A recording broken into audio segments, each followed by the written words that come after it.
At the same time, we know full well that the struggle against Daesh is not taking place in a political vacuum. And that is why we are working to promote a fully sovereign, stable, self-reliant, inclusive Iraq that is secure in its borders and able to protect all of its citizens. But the truth is that nothing could do more to bolster the fight against the terrorists than a broadly supported diplomatic process that would begin to de-escalate the conflict and that would give the Syrian people a real choice, not between Assad and Daesh, but between the status quo and something far better and long overdue, a true transition in which responsible Syrians from across the political spectrum will have a voice. That is why another core element of our strategy in Syria is diplomatic. A renewed political initiative, broader and more action-oriented than any previously attempted, to isolate the terrorists and set Syria on the path to peace. Now, this possibility was the focus of meetings in Vienna at the end of last month. Meetings that for the first time brought together all the key international interested parties to the very same table. And guess what? It came out with a product. That session produced a communiqué endorsed by every country who attended, countries that don't always agree on much, like Saudi Arabia and Iran, but who do agree that Daesh is evil and that the war in Syria must be brought to an acceptable end as soon as possible. More specifically, the countries represented in Vienna agreed to support Syria's unity, independence, territorial integrity, and pluralistic character. We agreed, all of us, that Daesh and other terrorist groups have to be defeated.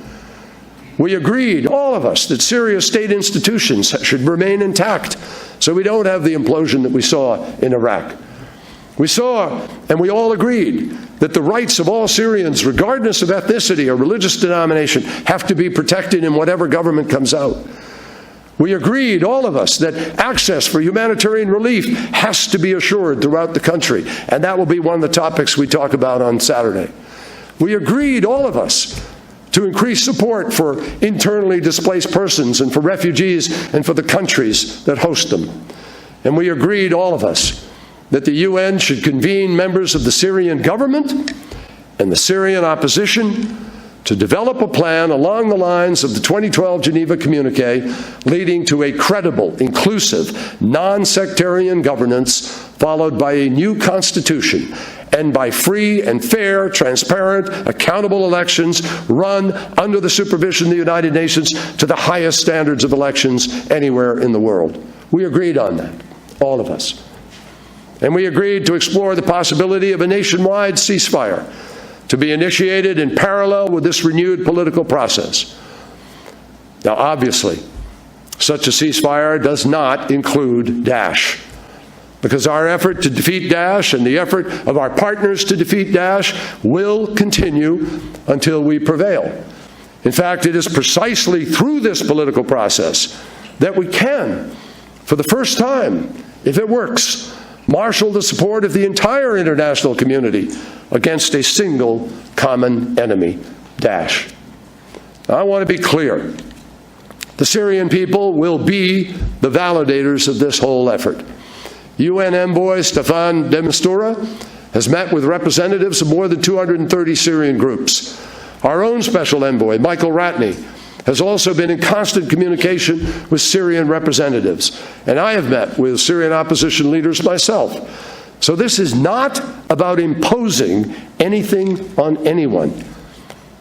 We are trying to come together as stakeholders to create a framework which can ignite the United Nations negotiating process. But the Syrians will be the first to tell you that they need help from the international community to get there. And what they especially need is a consensus about how to achieve a political transition that will free them from the stranglehold of extremists on the one side and the stranglehold of a dictator on the other, and allow them to shape their own destiny. Now, I want to underscore, the leaders of the responsible Syrian opposition are not focused on revenge. They have no desire to prolong the war, and they understand that compromise will be required. But at the same time, it's simply not possible to go back to the situation that existed before the conflict began. Who in the world truly believes that's possible? Not after month upon month of indiscriminate violence and torture and bloodshed, not after 40 years of dictatorship. Asking the opposition to trust Assad or to accept Assad's leadership is simply not a reasonable request, and it is literally, therefore, a non-starter. And even if we wanted to, my friends, even if you made the worst deal with the devil, as one says, and said, well, that's what you have to do to try to make this process go forward, I got news for you. It will not stop. Because there are those invested in what has happened and in what has been done to them who see Assad as the critical component of the transition. That's why we are pushing so hard for a real transition. Because without a real transition, no matter how much we want it, the fighting will continue and the war will never end. On this point, I acknowledge that we are still working through with Russia and Iran. The question of Assad and his role has not been settled, and we acknowledge that. But we believe that through this organic process of Syrians defining the future of Syria, we and our partners believe that we can find a road ahead. We can believe that neither peace nor the defeat of Daesh is possible with Assad in power, and that 4.5 years of bitter civil war has made the position of the Syrian people on this subject very clear.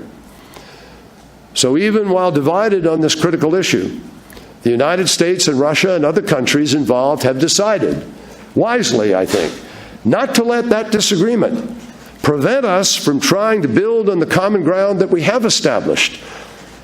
Build a legitimate organic negotiating process. Our goal is to develop a timetable for action based on interim steps. The participation of a broad range of Syrian parties, including both men and women, and the kind of political transition that will empower the center against the extremes. Now, I cannot say this afternoon that we are on the threshold of a comprehensive agreement. No. There remains a lot of work to be done. The walls of mistrust within Syria, within the region, within the international community are thick and they are high. But those walls will never be breached unless we make a concerted effort and a creative effort to surmount them. Our meeting at the end of October showed that the agreed basis for action is much wider than many had supposed. And looking ahead, it should be crystal clear that Daesh can never again be allowed to gain any control of territory or even, perish the thought, control of Syria, and equally clear that Assad lacks the ability either to unite, to wipe away the crimes of war, and govern a country or end the war. So if the war is to end, we must find an alternative. That logic is compelling, and it provides a basic unifying principle for our efforts going forward. So on Friday evening, I will return and be in Vienna. Assembled there will be representatives from the Arab League, China, Egypt, the European Union, France, Germany, Iran, Iraq, Italy, Jordan, Lebanon, Oman, Qatar, Russia, Saudi Arabia, Turkey, the UAE, the United Kingdom, and the United Nations. An extraordinary group. And with those many people gathered around the principles that we've already agreed on, our hope and prayer is that we will be able to find a sensible way forward. America's message to each is that we all have a responsibility not to dig in our heels, but to take the next step forward so that the bleeding can stop and the building can begin, and so that the habits of civilization can once again take hold in the region where civilization itself was born. There are moments in managing world affairs, as all of you know, when the elements required for progress simply do not exist. But time and turbulence can generate new possibilities. We do not know for sure whether the right possibilities have yet come together in connection with Syria. We do not know for certain whether the kind of political transition we seek in that country can be achieved. We do not know for certain how long it will take before we can say that Daesh has been defeated. But we do know for certain that we have an obligation to ourselves, to friends throughout the region, and above all, to Syria's next generation, to test those possibilities to the fullest, and even more, not to accept no for an answer. We have a responsibility to do everything we can for as long as we must to fulfill the high aspiration enshrined in the very name of this institution. We have a duty to peace. Thank you very much.